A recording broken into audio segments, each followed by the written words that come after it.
Quel privilège que c'est, premièrement, de pouvoir s'approcher d'un Dieu si saint, si parfait et si bon, qui a donné son Fils en retour, en rançon, pour nous donner cette libre accès. Juste de savoir qu'on peut s'approcher de toi dans la prière nous laisse bouche bée. Un grand Dieu, un bon Dieu, un Dieu parfait qui s'intéresse à nous. Plus encore, tu te révèles à nous, petit peu par petit peu, par nos propres lectures et par des livres d'hommes et par des prédications. Tu te révèles davantage à nous. Tu enlèves des pleurs de toi-même pour qu'on puisse te voir dans toute ta beauté, ta splendeur. Et ce soir, je n'ose pas croire que c'est moi qui vais enlever la pleure, mais on te demande que tu le fasses. J'ai le privilège, j'ai la joie, j'ai la bénédiction, j'ai l'honneur de pouvoir amener la parole ce soir, de pouvoir prendre ce que tu m'as partagé et le revomir à mes frères et sœurs. Et ce que je te demande, Père, c'est de bien vouloir m'aider, parce que je sais que ce n'est pas mes capacités, je ne me confie pas en moi-même. Je prends tout ce que j'ai fait comme effort, je te remets, et je dis maintenant, enseigne. Maintenant, fais-en quelque chose, Père. Je mets tout sur l'autel et je l'allume, je le mets en feu. J'espère que ça va être une agréable odeur pour toi. Que tu vas sentir et répondre à cette prière et en retour, toucher le cœur de mes frères et sœurs, arroser ces divines ondées de chacun des cœurs ici maintenant. C'est un privilège pour moi de passer autant de temps dans ce livre, dans cette parole, dans ce passage, de réfléchir pour moi-même sur les implications à ma vie. Et là, maintenant, j'espère d'une façon pointer le doigt vers chacun des gens devant moi et de dire, c'est à vous à réfléchir. C'est à vous de prendre en considération ce que Paul dit. De regarder dans vos propres vies. Père, que tu veux bien donc leur pointer du doigt, pointer directement dans des choses particulières de leur vie, de ne pas laisser les cœurs être entêtés, les esprits être fermés, surtout d'avoir leur attention, de leur parler ici maintenant. Les jeunes comme les vieux. Parle. Laisse-le pas indifférent. Amen. Eh bien, tournez dans 2 Corinthiens, chapitre 10. 2 Corinthiens, chapitre 10. Préparez-vous à réfléchir ce soir. Pas parce que le texte en soi est difficile, mais parce que tout ce qui l'entoure nous pousse à réfléchir. Non seulement nous arrivons à un nouveau chapitre, non seulement nous arrivons à la dernière des 3 divisions du livre, mais en plus et surtout, par-dessus tout ça, on arrive à cette grande rupture dans le livre. Un changement radical dans la façon de s'exprimer, comme je vais vous montrer, mais aussi dans l'attitude et l'émotion, si je peux dire. Les 9 premiers chapitres, c'est Paul qui agit comme un père ou un frère. Il les exhorte, il les encourage. Oui, des fois, il sort l'aiguille en bœuf et il pique un peu, mais c'est avec douceur. Maintenant, rendu au chapitre 10, il dépose l'aiguille en bœuf, il sort son 2x4 puis il se prépare à soigner. Il se prépare à les pardonner, brasser, il pète sa coche. Il y a beaucoup d'émotions plus fortes dans les chapitres 10 à 13, à tel point que les critiques textuels, qui ne sont pas tous des libéraux en passant, croient que 10 à 13, ça fait partie de l'épître sévère disparue, que quelqu'un a retrouvé puis a accroché à 2 Corinthiens. Les autres, un petit peu plus modernes, vont dire non, c'est que 1 à 9, Paul l'a envoyé avec Tite, puis il a entendu dire que ça n'a pas trop bien marché, donc il a écrit 10 à 13 plus violent, puis il l'a envoyé aussi. Donc techniquement, 2 Corinthiens, c'est 1 à 9, puis ensuite il y a un 3 Corinthiens 10 à 13, puis on les a mis ensemble. Même les commentateurs plus conservateurs, comme John MacArthur, vont dire Paul il a pris une pause avant d'écrire chapitre 10. Il est allé prendre une sieste. Là, quand il s'est levé, il était marabout et écrit les chapitres 10 à 13. Sérieusement, c'est qu'est-ce qu'ils disent. Moi aussi, ça me fait rire. Mais je vous rappellerai que ce n'est pas la première rupture. La première rupture qu'on arrive dans le livre. En réalité, on a vu un autre dans le chapitre 6. Je ne sais pas si vous vous en rappelez, à la fin de la petite parenthèse, les versets 11 à 13, Paul dit « Je vous aime, j'ouvre mes entrailles ». Puis on arrive au verset 14. Il pète sa coche. « Enlevez le joug étranger, sortez du temple des idoles, séparez-vous de Bélial ». Jusqu'au chapitre 7, verset 1, il est comme ça. Là, au verset 2, « Je vous aime ». Paul, es-tu bipolaire? Est-ce que ta médication a arrêté de fonctionner au verset 14? Parce qu'à la base de ça, il n'y a pas de lien, il n'y a pas de mot de liaison, rien. C'est juste, Paul, il part. Puis après ça, il arrête. À tel point qu'encore là, les critiques textuelles vont dire, ben ça c'est une partie de l'épée disparue, quelqu'un, pour une raison X, l'a mis ici. Parce qu'encore, on essaie de comprendre des choses qui sont incompréhensibles et on semble négliger un fait très important de la parole de Dieu écrite. Qu'elle a une similitude avec la parole de Dieu vivant, Jésus-Christ, dans le sens qu'elle est 100% Dieu et 100% homme en même temps. Autant c'est Dieu a inspiré les mots et les idées, autant c'est l'homme, selon ses réflexions, qui a écrit ces choses. Donc, des fois, on a trop la tendance à se regarder vers Dieu a inspiré et de penser justement, ben, je veux rien savoir du contexte historique, grammaire, c'est pas important, c'est écrit ça, c'est ça qui est important. Et des fois, on est trop concentré, comme les gens plus modernes, sur le bagage des enseignants, comment Paul pensait, d'où il venait, il est un pharisien, tout ça, négligeant justement la partie de Dieu. Nous, on va prendre les deux optiques, Dieu et Paul, l'homme et Dieu, pour mieux comprendre cette rupture, parce que oui, on va essayer de la comprendre. Elle est assez fascinante et frappante que Paul part de je vous encourage à je vais vous frapper. Donc, commençons avec l'optique de Dieu. On a déjà vu que le Seigneur nous préparait à cette rupture dans la dernière fois qu'on était ensemble. Je peux se rappeler les petites fissures du gros bloc, verset 11, verset 14, pas de mot de liaison, pas de connexion. En plein milieu d'un argument où est-ce que Paul veut encourager les Corinthiens en leur disant faites confiance à Dieu et cherchez à le glorifier, il coupe. C'est pas du genre à pas de juste couper en plein milieu d'un argument comme ça. Même quand il met des parenthèses, c'est tout connecté avec des et, des donc et ainsi de suite. Il n'y en avait pas au verset 11 et 14. C'est comme si Dieu faisait un petit clin d'œil pour dire préparez-vous, il va y avoir une grosse coupure bientôt. Un gros changement assez radical. Même quand on regarde les deux coupures que j'ai mentionnées, chapitre 6, chapitre 10, on peut les voir comme les deux grandes divisions du livre.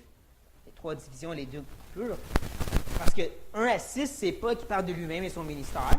Ensuite, 7 à 9, il parle aux Corinthiens directement, leur repentance, leur collecte.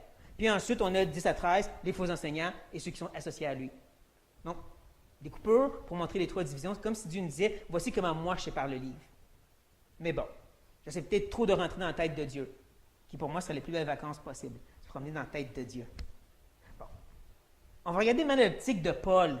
On va comprendre que Paul se prépare à tourner vers les faux enseignants et les gens qui se sont associés à eux. Ces gens qui écoutent les faux enseignants. On peut comprendre que Paul est en train de justement sentir le feu dans son cœur. Rappelez-vous que Paul a donné sa vie pour ces gens. 18 mois, des lettres, des visites, Tite, Timothée, ils sont rendus au point qu'ils écoutent quand même les faux enseignants. Je vous rappellerai une chose, les faux enseignants se faufilent dans l'église de Corinthe depuis 1 an maintenant.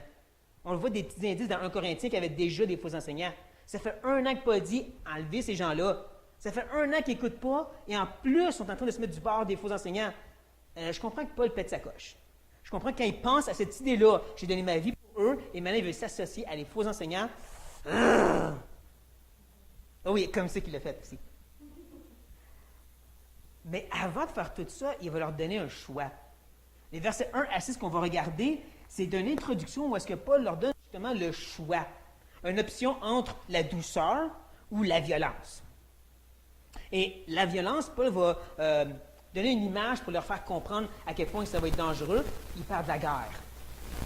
Et j'aimerais vous faire comprendre ici que Paul ne parle pas comment faire la guerre spirituelle, comme certains il disaient. Non, Paul, il prend l'image de la guerre, une image que les Corinthiens comprendraient très bien. Parce que l'Empire romain, c'était toujours de la guerre et un empire qui grandissait. Même que, environ 50 ans avant cette épître, dans la province de Cilicie, d'où vient Paul, il y a eu justement une grosse guerre. Des pirates ont environné tout le territoire, ils ont créé des grandes forteresses, et quand les Romains sont arrivés, ils ont jeté par terre, ils ont capturé 10 000 pirates, ils ont amenés en prison. Gardez ça en tête quand on va lire les versets 4 et 5. Ce qui est bon à se rappeler, c'est un peu comme si Paul fait dans le genre du Seigneur. Il prend ce qui est autour de lui, puis il l'utilise pour enseigner. Et j'ajouterais qu'il faut garder en tête aussi une règle face aux paraboles, comme le Seigneur le fait, et face à l'image que Paul utilise, puis c'est, il ne faut pas s'arrêter aux détails, mais au but ultime, ou au point principal. Paul, il y a une chose qu'il veut faire comprendre aux gens, et c'est que son intention, c'est d'amener les gens à l'obéissance de Christ. C'est ça qu'il veut qu'ils comprennent. S'il faut juste la douceur ou la violence, je veux vous amener à l'obéissance de Christ. C'est ça qu'on doit garder en tête quand on lit les versets 1 à 6. Moi, Paul, je vous prie, par la douceur et la bonté de Christ, moi, humble d'apparence, quand je suis au milieu de vous, et plein de hardiesse à votre égard quand je suis éloigné, je vous prie, lorsque je serai présent, de ne pas me forcer à recourir avec assurance à cette hardiesse, dont je me propose d'user contre quelques-uns qui nous regardent comme marchant selon la chair. Si nous marchons dans la chair, nous ne combattons pas selon la chair, car les armes avec lesquelles nous combattons ne sont pas charnelles, mais elles sont puissantes par la vertu de Dieu, pour renverser des forteresses. Nous renverserons les raisonnements et toute hauteur qui s'élève contre la connaissance de Dieu. Et nous amenons toute pensée captive à l'obéissance de Christ. Nous sommes prêts aussi à punir toute désobéissance lorsque votre obéissance sera complète. Donc, le texte devant nous peut se séparer de cette façon. 1 et 2, c'est Paul qui donne l'option, option 1, option 2. Verset 3, c'est le pont qui nous amène à l'image 4 et 5. Et finalement, verset 6, c'est l'ultimatum, faites votre choix. Parce que je peux vous dire, à partir du verset 7, il swing. Mais on n'est pas rendu là encore. C'est maintenant le temps que je vous montre justement comment que, verbalement ou grammaticalement, Paul il est vraiment en train de changer. Vous voyez au verset 1 le petit « moi » qui a après l'expression « la bonté de Christ ». Vous voyez tout le petit « moi ». Prenez-le et mettez-le au début du verset. Là, vous allez dire comme moi, il y a déjà un « moi ». Hein? Voici ce que Paul dit en grec. « Moi, Paul, moi-même, je ». Quadruple répétition à sa personne. En anglais, ils disent « me, myself and I ». Paul, il ajoute un « Paul » ici. Il y en a 4. 4 « je » d'une façon. Même quand on regarde des épîtres comme Galates, 1 Thessaloniciens et Philémon, il va dire « moi, Paul ». Il va juste dire « moi, Paul ». C'est la seule fois qu'il dit « moi, Paul, moi-même, je ». On peut voir que Paul se pompe. Je le vois comme ça. Je ne comprends pas, c'est quoi votre problème? Je vous prie, il dit. Je vous exhorte, pour être exact. Parakaleo, qui veut dire de devenir proche et de parler. Ça peut vouloir dire de venir reprendre sévèrement, comme ça peut vouloir dire de venir exhorter avec douceur. Considérant qu'il dit ensuite, par la douceur et la bonté de Christ, il me semble que c'est une exhortation de douceur. Il est en train de leur dire, voici votre premier choix. Je viens à vous comme Christ quand il s'est incarné, avec bonté et douceur. Choix numéro 1. Et là, Paul continue à se pomper. Ce que je veux dire, c'est que la reste du verset 1 semble être une critique que les faux enseignants faisaient contre Paul. On va le voir même plus loin dans cette grosse section. Une critique où est-ce qu'il disait que Paul, il est courageux quand il écrit. C'est ça que le mot hardiesse veut dire, il est courageux. Mais quand il est en personne, il n'est pas intimidant pour Saint-Saëns. Justement, l'expression « humble d'apparence », ça veut dire qu'il n'y a pas de light-off. Justement, la tradition chrétienne nous disait que Paul il était un petit bossu avec des jambes crochues. Il n'y avait pas de light-off pour Saint-Saëns. Et Paul prend ça, là, puis il dit, c'est comme ça, vous me voyez justement, hein? Je suis un petit rien du tout, mais quand j'écris, là, je suis tough. Et il prend cette critique-là et il l'utilise pour nous amener à la prochaine option. On va au verset 2, c'est la même chose. Je vous prie, je vous supplie. Il y a un petit peu plus d'ardeur dans ça, il y a un petit peu plus d'un cœur qui supplie les gens. Ne me forcez pas, quand je vais venir auprès de vous, de vous montrer de quel bois je me chauffe. Il utilise le mot courage cette fois-ci en disant « je vais l'être courageux en personne s'il le faut ». Et il ajoute aussi le mot « assurance », qui veut littéralement dire « pas la crainte des hommes ». Je vais vous montrer que je n'ai pas peur de personne. Je vais vous montrer quand je commence à souligner mon 2x4 à quel point j'ai peur de personne. Il se propose, Paul dit, donc je me propose. Logizomé. Je pense que vous entendez un petit peu le mot logique. L'idée, c'est une conclusion logique. C'est la même idée que la résolution. Il a pensé à ça, puis il s'est dit, si je viens à Corinthe, puis il y a encore des faux enseignants, moi, je frappe dans le tas. Moi, je vais frapper contre les quelques-uns. Encore une fois, Paul utilise un terme ambigu. À chaque fois qu'il semble parler de eux autres, il va justement dire eux autres. Il ne va jamais pointer du doigt clairement. On voit ça depuis chapitre 2, verset 17, quand il dit « les plusieurs ». Eux autres, là-bas, là. Encore et encore, il va dire « quelques-uns ». Eux autres. Parce que ça peut inclure autant les faux enseignants que les gens qui s'associent aux faux enseignants. Paul dit « moi, je ne fais pas de différence ». Eux autres, qui nous regardent, moi et mon équipe, comme marchant selon la chair. Et c'est là qu'on voit la brillance de Paul. il prend cette idée de marcher sur la chair, puis il va créer un pont de chair, au verset 3. Un pont de chair qui est soutenu par des piliers de petits mots. Il va changer un petit mot, puis il va changer toute la signification de ce qui s'est fait dire. Vous le voyez, hein? Selon la chair, dans la chair, selon la chair, c'est tout changé à la fin du pont. On va vous montrer ça. Premièrement, on a l'expression justement de marcher selon la chair, que cette idée d'être sous l'influence de la chair. Ça peut vouloir dire d'être influencé dans le péché. C'est possible, c'est une des critiques que les faux enseignants faisaient contre Paul. Je ne sais pas si vous vous rappelez, moi oui, le chapitre 4, verset 2, où est-ce que Paul dit « Je ne fais pas des péchés sales cachés ». Je l'ai paraphrasé. Parce qu'une critique, c'était justement, Paul, regarde, il souffre tellement, c'est parce que Dieu le punit, il fait des péchés cachés. Donc, c'est une possibilité. Marcher selon la chair, ça veut dire justement, il vit dans le péché. Une autre possibilité, ça pourrait être qu'il est bon pour tordre les gens autour de son petit doigt, verbalement parlant. Il est bon pour faire des débats verbaux et convaincre les gens. Il est bon pour les manipuler. Ça aussi, c'est une critique de chapitre 4, verset 2. Je ne tords pas les Écritures, je ne cache pas la vérité. Donc, c'est une autre possibilité que ce qu'il est en train de dire ici, par marcher selon la chair, c'est je n'essaie pas de manipuler les gens. Et ça, je trouve ça fait plus de sens parce que où est-ce que Paul va nous emmener ensuite à la fin du verset 3 et dans le verset 4? Il semble parler de cette idée justement de manipuler les gens verbalement, de combattre justement par la chair ou par les mots. Mais bon, puisque Paul est ambigu, je vais rester ambigu. Marcher selon la chair. Et Paul va répondre à ceci au verset 3. Car si nous marchons dans la chair, un petit mot change tout. Si je marche dans un corps humain, oui, j'en ai un. Si je marche dans ma faiblesse humaine, oui, je suis faible. Nous ne combattons pas selon la chair. Une simple modification, et maintenant, selon la chair, veut dire d'autres choses. Je ne dis pas les armes de la chair, la pompe du discours. Les manipulations verbales, je ne suis pas comme ça. Il va même continuer au verset 4 en disant « Car les armes avec lesquelles nous combattons ne sont pas charnelles. » On voit qu'il fait de la répétition, qu'il ajoute un peu de mots, mais il dit la même chose qu'à la fin du verset 3. Je n'utilise pas des armes de chair.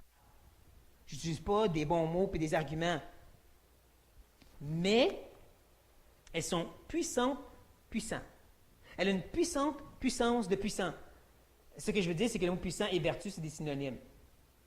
Vertu voulant dire force ou puissance. Donc, il fait de la répétition comme au verset 3 et 4. Là, cette fois, il pointe ça vers la vraie arme, et c'est Dieu. Une puissance divine, si on peut dire. Une puissance de Dieu. Là, écoutez bien, Paul ne dit pas la parole de Dieu, il dit la puissance de Dieu. Vous allez comprendre pourquoi je dis ça très rapidement. Mais juste pour tout de suite, rappelez-vous une chose, comme je l'ai dit, Paul ne gagne pas les gens par des arguments, par la pompe du discours, par des armes charnelles. Il le fait par la puissance de Dieu. Une puissance qui peut renverser les forteresses, renverser les raisonnements et les hauteurs. C'est ici que je vais vous rappeler qu'il ne faut pas justement essayer de découvrir c'est quoi exactement la forteresse. Juste à définir quels raisonnements qui sont bons et quels qui sont mauvais. Tout le monde le sait, les raisonnements philosophiques du monde, c'est du diable, il faut tout rejeter ça. Et honnêtement, je l'ai lu et j'ai entendu souvent ça en utilisant pour le texte. Cette idée que tout ce qui vient du monde est automatiquement mauvais. C'est un raisonnement qu'il faut rejeter. Je ne suis pas d'accord avec ça pour deux raisons. Je ne suis pas d'accord parce que, comme je vais vous montrer, c'était pas de ce potable, premièrement. Je ne suis pas d'accord parce que cette idée de rejeter toute réflexion ou raisonnement du monde, ça ne marche pas. Je vais vous donner juste un exemple pour pouvoir comprendre ce que je veux dire. William Wilberforce. Cet homme qui est responsable pour avoir mis fin à l'esclavage à travers tout le monde connu. Il n'a pas utilisé la Bible pour trouver ses arguments. Parce que la Bible ne parle jamais contre l'esclavage. Au contraire, elle nous montre comment l'utiliser. Non, lui, c'est une réflexion humaniste, socialiste, qui l'a amené à dire qu'il faut mettre fin à l'esclavage. Est-ce que quelqu'un qui va dire que c'est mauvais, faire mettre fin à l'esclavage? Non? Donc, c'est pas nécessairement à rejeter tout ce qui vient du monde, toute réflexion ou ainsi de suite, comme de jeter le bébé avec l'eau du bain. Qui en a même semble bizarre, le trou est trop petit pour que le bébé rentre. Mais deuxièmement, comme je vous disais, l'idée que c'est des raisonnements du monde ne marche pas si le fait que Paul il s'attaque aux faux enseignants. C'est qui les faux enseignants, vous vous rappelez? Les judaïsants. On a des petits indices, comme au chapitre 3 que je suis en train de lire présentement, Ou est-ce que Paul dit que ce n'est pas la lettre, ce n'est pas les tables de pierre, c'est nous autres, c'est l'esprit. Donc, peut-être référence aux judaïsants. Les judaïsants, c'est des pharisiens qui prenaient Moïse, qui prenaient des traditions et qui disaient qu'il faut faire ça. Donc, des raisonnements religieux. Ça se peut-tu que dans l'Église, il y a justement des problèmes de raisonnement religieux? Il va hocher de la tête, oui. Il y en a. Donc, tout ça pour dire, c'est pas clair, c'est pas certain. Il n'est pas fait utiliser des images pour les faire comprendre que Dieu jette ces choses. Ce qui est important de comprendre, c'est tout ce qui s'élève contre la connaissance de Dieu. C'est tout ce qui nous empêche de mieux connaître, mieux expérimenter, mieux comprendre qui est ce Dieu. Ça peut vraiment être n'importe quoi. Le monde comme la religion. Une autre chose que cette arme puissante peut accomplir, c'est d'amener les pensées captives dedans l'obéissance de Jésus-Christ. Ah oui, le petit mot « à », je ne sais pas si vous voyez le petit « à », c'est « dedans ». Pourquoi je mentionne ceci? Parce que c'est un petit jeu de mots que Paul fait. Commencez avec la forteresse. Tu l'as détruit, mais il y avait quoi à l'intérieur? Des méchants, des pirates, disons, qui a pris et qui t'amène maintenant dans la nouvelle forteresse qui s'appelle Jésus-Christ. Dedans, une forteresse pour amener dedans l'autre forteresse. C'est ça que Paul est en train de faire ici avec un petit coup de la plume, comme il a fait avec le pont de chair. C'est aussi ici que je vais me répéter. Paul ne dit pas la parole de Dieu, la puissance de Dieu. Pourquoi que je dis ceci? C'est à cause du fait qu'il tâche d'amener des pensées captives. À quoi ça vous fait penser ça? De débattre, de sortir les bons arguments, d'avoir les bons versets à l'appui, comme, encore une fois, je suis tombé dessus à maintes et maintes fois. Je ne dis pas que c'est mauvais, c'est bon, mais c'est pas de ça que Paul parle, là. J'aimerais vous prouver, sans argument, par la Bible. Tournez dans 1 Corinthiens, chapitre 4. 1 Corinthiens, chapitre 4. Comme je vous ai dit, on apprend dans 1 Corinthiens qu'il y avait déjà des problèmes de faux enseignants. Et Paul donne un petit peu le même ultimatum qui se retrouve dans le chapitre 10, mais il est donné un petit peu plus doucement. Il leur donne une chance, c'est le début. Écoutez bien ce qu'il dit au verset 18. Quelques-uns se sont enflés d'orgueil, comme si je ne devais pas aller chez vous. Mais j'irai bientôt chez vous, si la volonté du Seigneur, si c'est la volonté du Seigneur, et je connaîtrai non les paroles, mais la puissance de ceux qui sont enflés. Car le royaume de Dieu ne consiste pas en paroles, mais en puissance. Que voulez-vous que j'aille chez vous avec une verge ou avec amour et dans un esprit de douceur? Comme je dis, c'est la même sorte d'idée qu'on a au chapitre 10, sauf que là, Paul dit, c'est le temps que j'agisse. Et c'est pour ça que je parlais tantôt d'un 2 par 4 à cause de sa belle petite verge. Bon. Ceci dit, vous comprenez pourquoi je dis que l'emphase n'est pas mise sur les arguments, mais c'est sur Dieu qui va convaincre les cœurs. Dieu qui va prendre les esprits et les amener à l'obéissance de Christ. Le mot obéissance, c'est upokaio, un mot qui veut dire d'écouter et d'agir en conséquence. La raison pourquoi je vous ai dit le mot grec, ce n'était pas pour vous épater, c'est parce qu'au verset 6, le mot désobéissance, c'est parakaio, qui veut dire pas écouter. On comprend l'emphase du mot obéissance ici, hein? Écoutez. Oui, il y a de l'action qui vient avec, mais ça commence par savoir quoi faire pour agir. Et je dirais que de nos jours, dans le milieu chrétien moderne, il y a beaucoup de fait, pas beaucoup de écoute ce que Dieu a à dire. Il y a même un livre chrétien qui s'appelle « Just do something ». Fais juste faire quelque chose. Non, faux. Autant dans l'Ancien que dans le Nouveau, l'Éternel va dire « Tendez l'oreille pour connaître mes statuts, mes lois et mes commandements pour les mettre en pratique. » Comment faire la volonté de Dieu si tu ne la connais pas? L'obéissance, ce n'est pas faire. L'obéissance, c'est de savoir et de faire en conséquence. Sinon, verset 6, Paul va venir punir. Littéralement, venger, qui veut dire d'amener un jugement, pour être plus exact. Maintenant, est-ce que Paul est en train de parler de la discipline? Vous savez, de mettre quelqu'un hors de l'Église? Peut-être. Mais rappelez-vous d'une chose. Dans le temps de Paul, il y avait des manifestations de Dieu assez puissantes. Pensez à Paul avec Aquilas et... pas Aquilas. Pierre avec Ananias et Saphira. Mort. Pensez à 1 Corinthiens 11, comme j'ai mentionné dans le blog. Ils tombent malades, il y en a qui sont morts à cause qu'ils abusaient de la scène. Ça, c'est Dieu qui frappe. Pensez à Paul lui-même, là, qui dit à Bar Jésus, sois aveugle. Ça, c'est la puissance de Dieu. C'est pas la discipline dans l'Église, ça, c'est Dieu frappe. Donc, je fais juste dire, prenons pas la mentalité de nos jours où que nous, la discipline, c'est on met quelqu'un hors de l'Église, puis essayer de l'imposer au texte de ce temps-là. Ou est-ce que Dieu, des fois, se manifestait littéralement par puissance? Ce qu'on sait, c'est que ça va aller mal pour eux. Ce qu'on sait aussi, c'est que Paul semble parler contre les faux enseignants. Ça ne fait rien si tu les mets hors de l'Église, s'ils reviennent après. Mais si Dieu les frappe, je ne pense pas qu'ils vont revenir. Ce qu'on sait, c'est que rendu là, Paul leur donne l'ultimatum, comme je vous disais, d'une façon subtile. Il dit, tout ce qui me retient d'agir, là, c'est votre obéissance parfaite. Votre obéissance complète. Si vous vous soumettez, je suis prête à venir frapper, mais je veux que vous vous tassez. Je vous donne la chance de vous tasser. C'est ça l'ultimatum que je leur donne. J'attends juste que vous obéissez complètement. Parce que tôt ou tard, je vais me tanner, puis je vais arriver avec le 2 par 4. Et si vous êtes dans le même coin que les faux enseignants, vous allez vous faire frapper aussi. Donc ici, vous avez le choix.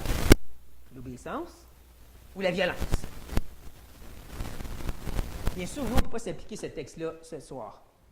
Parce qu'il n'y a pas de faux enseignants dans notre Église. En tout cas, je ne me considère pas comme un faux enseignant, ni Benoît, pas sûr Marc-André encore. Mais ce qu'on sait, c'est qu'il n'y a pas de Paul qui s'en vient bientôt, avec un gros 2 par 4. Il ne va pas faire du ménage dans l'Église. Donc, c'est juste appliquer ce texte-là avec entre douceur et violence. Mais rappelez-vous en même temps, c'était quoi le but et l'intention première de Paul? Amener les gens à l'obéissance de Christ. Est-ce qu'il y a des choses dans nos vies qui nous empêchent de se rendre à ce point-là pour nous? Je dirais que ce serait la façon d'appliquer le texte. C'est de sonder nos cœurs et de voir dans nos vies, nos pensées, peu importe, est-ce qu'on a des grandes forteresses qu'on a érigées bien hautes? Ou des raisonnements? Moi, je parle des forteresses de standards, règles, principes. Ou bien sûr les raisonnements du monde qui dit « T'as le droit, liberté chrétienne ». On les monte tellement haut que c'est comme si on embarrait Dieu telle une princesse dans une autre tour. Et oui, je sais, mon image est bizarre, Dieu une princesse, mais l'idée, c'est qu'il est tellement haut que tu ne peux plus l'entendre. Hein? Obéissance, écoutez. Il nous dit, arrête de faire ça. Je ne veux pas que tu fasses ça. Quoi? Fais pas de l'excès avec ça? Correct, je ne veux pas abuser. Cette règle-là n'est pas bonne. Je ne veux pas que tu la mettes en pratique. Quoi? Impose-la aux autres? OK, compris. Je sais que mes images sont un peu stupides, mais en quelque part, c'est ça qu'on fait. On a tellement monté Dieu dans une belle tour d'ivoire qu'on n'écoute plus qu'est-ce qu'il y a à dire. On obéit dans le sens juste agir. Il n'y a rien de mal contre les règles tant que ça devient une belle muraille que Dieu peut déplacer tant qu'il veut. On repousse, ramène, enlève. Il n'y a rien de mal avec les philosophies ou la psychologie du monde. Tant que c'est une porte que Dieu peut fermer et barrer s'il veut. C'est d'être prêt, comme j'ai dit, de sonder nos cœurs et de dire, Seigneur, j'ai-tu commencé à construire une tour de Babel, peut-être, qui va t'embarrer? Parce que je peux vous dire une chose, tôt ou tard, la princesse en haut, elle se transforme en ogre, en monstre qui détruit les forteresses. Et quand il est détruit, ça tombe dessus nous autres. Et je vous dis ça d'expérience. Quand Dieu se tanne et décide, ça là, je ne veux plus ça, il l'enlève. Je pense que je ne suis pas le seul qui a eu une expérience comme ça, peut-être. Donc, ayons plus de courage de dire, Seigneur, montre-moi donc les tours de Babel. Premièrement, Père éternel, on te loue pour ta patience envers nous. Pour ta douce, gentille patience. Ta patience paternelle. Pas la patience d'un Dieu enflammé qui retient sa colère. La patience paternelle. Qui ne perd pas courage envers nous. Et qui nous guide, qui nous aide, il nous reprend, il nous censure. Et des fois aussi, il nous donne beaucoup de bien. On te remercie, Père, que tu nous empêches de bâtir les très hautes forteresses, comme le monde l'a fait, au point qu'ils ne peuvent plus t'entendre du tout. Mais on ne veut pas non plus les monter trop haut, au point qu'on ne peut plus t'entendre, ou presque tout. Au point qu'on fait juste agir et obéir et faire des choses, qu'on se dit d'être bon, puis d'être chrétien, puis d'être spirituel en les faisant. On se dit qu'on a le droit, puis c'est pas si pire, tout en nuisant à notre propre marche chrétienne. On ne te voit plus, on ne t'entend plus, on n'était même plus en communion avec toi, mais on a nos forteresses bien protégées. Donne-nous le courage de tourner notre temps, donne-nous le courage de vraiment prendre le temps de chercher, Père, pas juste ce soir, sérieusement, avec mes frères et sœurs, le courage personnel de ta vie.